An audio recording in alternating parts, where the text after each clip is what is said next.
ایک تو یہ بات، دوسری بات یہ کہ بڑا افراط و تفریط کا دور آیا ہے. جس کو بھی لڑانا ہوتا ہے وہ مذہبی بنیادوں پہ لڑانا شروع کر دیتا ہے. مذہب کے نام پر لوگوں کو ایموشنل کرنا اور مذہبی بنیادوں پر تفریق پیدا کرنا، یہ بڑی گھناؤنی سازش ہوتی ہے.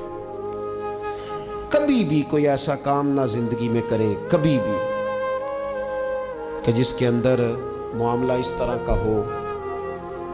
اپنا قد اونچا کرنے کے لیے کبھی بھی مذہب کا سہارا نہ لے. اپنی ذاتی لڑائیوں کو کبھی مذہب کا رنگ نہ دے. اس میں کبھی بھی دین کی بنیادوں کو نہ لے کے آئے. کوئی ایسا کام نہ کرے. آپ کی کسی سے ذاتی دشمنی ہے تو اسے شمر یزید کہنے کی ضرورت نہیں ہے. آپ ذاتی بات کریں اس کے ساتھ جو کرنی ہے. نبی پاک علیہ الصلوۃ والسلام کے صحابہ اور اہل بیت کے نام پر لوگ ذاتی لڑائیاں لڑتے ہیں. خدا را اس سے بچو. یہ جو حضور کی اولاد پاک ہے نا،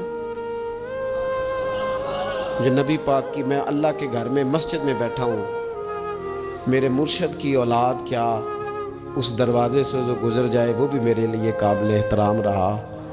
اور میرے استاد صاحب کے بچے، میں آپ کو دیانتداری سے کہتا ہوں، کبھی آ جائیں تو مجھے سمجھ نہیں آتی میں بٹھاؤں کہاں.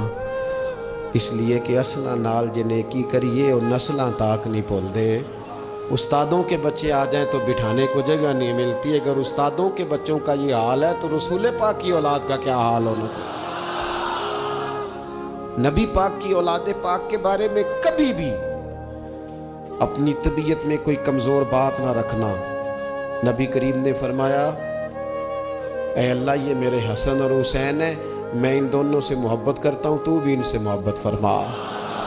اور پھر محبوب فرمانے لگے، اے اللہ، جو میرے حسن حسین سے محبت کرے تو ان سب سے بھی محبت فرما. اس طرح حضور کی اولاد پاک کا احترام کرنا ہے نا، بالکل اسی طرح میرے نبی پاک کے صحابہ. زمانہ چراغ لے کے ڈھونڈے گا نا، وفا کی ساری تاریخیں جہاں دم توڑ جائیں گی وہاں سے جناب صدیق اکبر کا آغاز ہوتا ہے.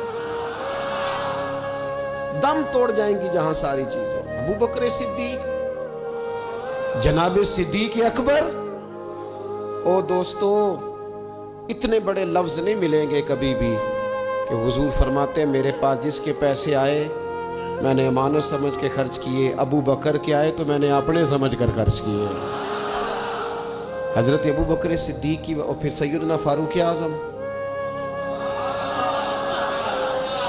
آپ نے بھی حدیث سنی ہوگی، میں نے، حضور نے فرمایا کہ شیطان عمر کو دیکھ کے رستہ بدل جاتا ہے. پہلے یہ حدیث پڑھا سنا کرتے تھے، اب اس طرح کا تجربہ ہوا ہے کہ بات ہی کھل گئی ہے. وہ صرف حضرت عمر کو دیکھ کے رستہ نہیں بدلتا، حضرت عمر کا نام بھی لے تو رستہ بدل جاتا ہے. یقین کریں ہم نے لوگوں کو رستے بدلتے دیکھا ہے. نام لے لے حضرت عمر کا، شیطان رستہ بدل گیا.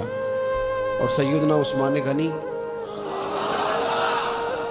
پیک کرے صدق و صفا، منبع شرم و حیا، نور کی سرکار سے پایا دوشالہ نور کا، او مبارک تم کو ذوالنورین جوڑا نور کا. حضرت عثمان غنی. اور پھر مولا علی، شیر خدا، حال عطا، مشکل کشا، حضرت مولا علی شیر خدا. حضور نے بات ہی ختم کر دی. علیہ السلام نے فرمایا، علی دنیا میں بھی میرا بھائی ہے، آخرت میں بھی میرا بھائی ہے. حضور کے جمیع صحابہ، جمیع، سن لیں، جمیع صحابہ بشمول کاتب وحی سیدنا امیر معاویہ رضی اللہ تعالیٰ عنہ، جمیع صحابہ، ہر ایک کا ادب، احترام اور روح اور دل سے اپنی طبیعت میں پیدا رکھنا. کبھی کسی چکر میں لوگ آپ کو فلسفہ سنائیں گے. فلسفہ تو لوگ ابا کے خلاف بھی سناتے ہیں. فلسفے کی رنگ میں تو لوگ یہ بھی کہتے ہیں کہ تیرا بھائی تیرا اصل میں دشمن ہے. فلسفے میں تو لوگ بڑی چیزیں لے آتے ہیں. تو لوگوں کی کہانیاں سن کے کبھی چکر میں نہ پڑنا. عقیدے کو مضبوط رکھنا. اور دوسری میں آپ حضرات سے گزارش کروں گا، اپنی زندگی سے کام لیں.